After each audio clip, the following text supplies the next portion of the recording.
Hey, good morning, good evening, good afternoon, whatever time you are watching this, we are so thankful that you're here connecting with us at MRCC. Today we want to talk about Easter weekend. We are in the middle of Holy Week, as some people call it. Good Friday is tomorrow, and then Sunday is Easter. And I wanted to talk to you today about hope and hopefulness.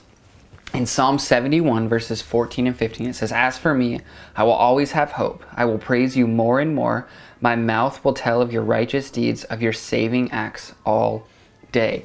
There is a desperate need for hope in the world. If you pay any attention to the news, you will know that there is so much hopelessness and there is so much grief and heartache in the world. And there is a desperate need for hope in this world.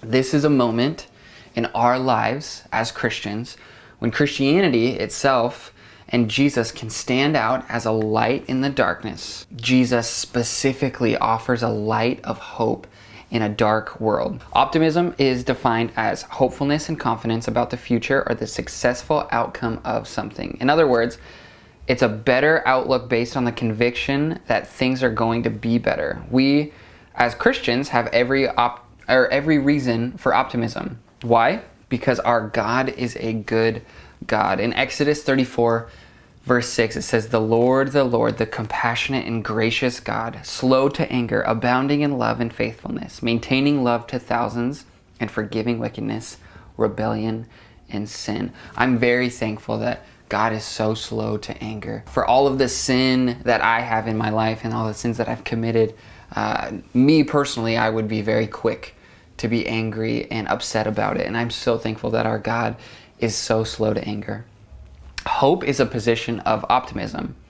I'm going to be talking about in John chapter 20, we're going to be talking about Jesus appearing to the disciples. And there's some hopefulness and there's some hopelessness in the middle of that.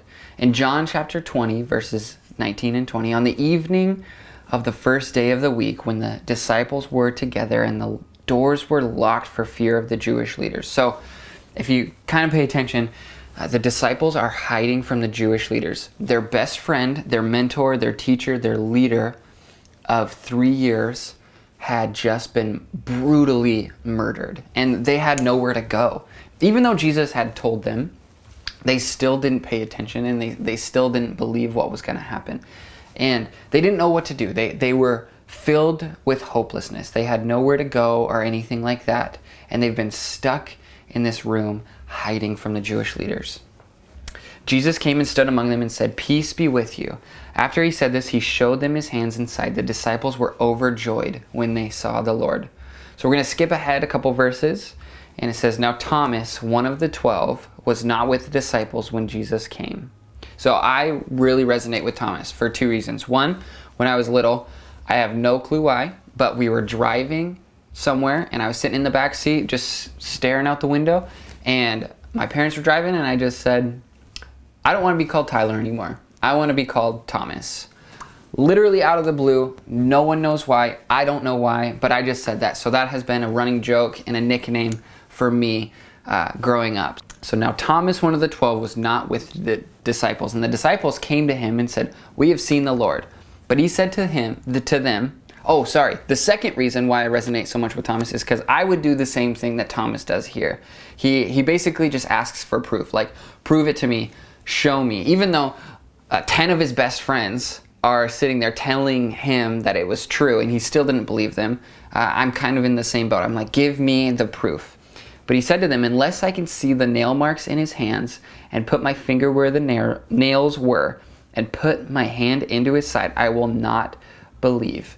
A week later, so a week after the disciples came to him, he still had hopelessness. He still did not believe that Jesus was alive, even though he probably spent some amount of time with the disciples throughout that weekend. They're all excited and celebrating, but he has not seen Jesus, so he cannot believe. The hopelessness is just still inside of him.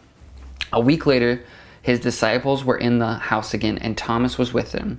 Though the doors were locked, Jesus came and stood among them and said, "Peace be with you." And then he said to Thomas, Put your finger here. See my hands. Reach your hand and put it into my side. Stop doubting and believe." Thomas said to him, "My Lord and my God." Then Jesus told him, "Because you have seen me, you have believed. Blessed are those who have not seen, yet have believed." Jesus wants to meet us where we're at. He explicitly here is giving an example of this because he's meeting Thomas where he's at. Thomas doesn't want to believe, and he's like, "Hey, these are my stipulations." And Jesus meets them to a T. He says, "Here they are. Here's my hands. Put your fingers in them. Here's my side. Touch it." He's meeting us where we're at. As we close in on Easter Sunday, I want to invite you to hope in the middle of hopelessness. Good Friday is not the end. It's the beginning of hope. It's the beginning of revival. It's the beginning of the greatest love story of all time. Sunday is coming. I would personally like to invite you to attend church with us, either in person or online at MRCC, Mount Rainier Christian Center. The service times are 8, 9, 10, and 11. Live stream is 8 a.m. and 10 a.m. I would love to connect with you. Thank you all so much and have a great afternoon.